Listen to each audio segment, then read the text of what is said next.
শীতের সবজির সরবরাহ কমছে, তাই রাজধানীর বাজারে দাম দরেও দেখা যাচ্ছে ঊর্ধ্বগতি। মাছের বাজারে উত্তাপ, সব ধরনের মাছের কেজিতেই 100 থেকে 200 টাকা বাড়তি। তবে সপ্তাহের ব্যবধানে কিছুটা কমেছে ব্রয়লার ও সোনালী মুরগির দাম।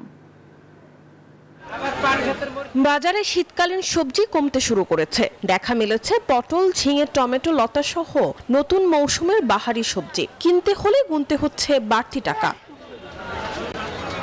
পটল প্রতি কেজি 160 টাকা, ঝিঙে 70 থেকে 80, টমেটো 25 থেকে 30 টাকা, মান ভেদে বেগুন বিক্রি হচ্ছে 50 থেকে 70 টাকা কেজিতে। গরমের সবজিটা মানে এটা হলো এখন মানে বর্তমানে বাজারও কিছু সবজি আসছে এবং আসতেছে। অর্থনৈতিক অবস্থা দুর্বল, মানুষ সবাই তো কষ্টের মধ্যে আছে, তারপরেও তুলনামূলকভাবে সবজি পাওয়া যাচ্ছে, সেটি হলো বড় কথা।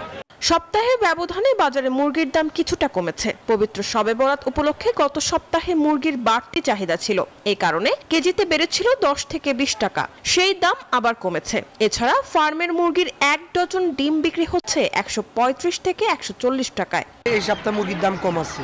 ব্রয়লার 190, সোনালী 280 টাকা।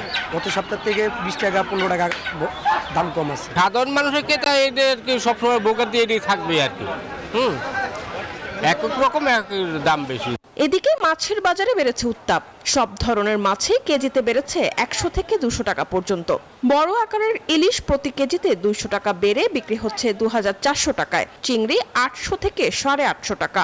ইলিশ মাছের দাম বর্তমানে অনেক বেশি, এগুলো 2400 টাকা কেজি, আর কদিন আগে ছিল 2200 কেজি, মধ্যে 100-200 টাকা করে বাড়তি। অ্যাফোর্ড করা সম্ভব না, অনেক কস্টলি, মাছের দাম কমাইতে হবে।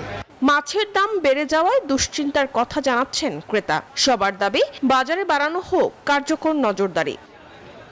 মরিয়ম আজিজ মৌরিন, নিউজ 24, ঢাকা।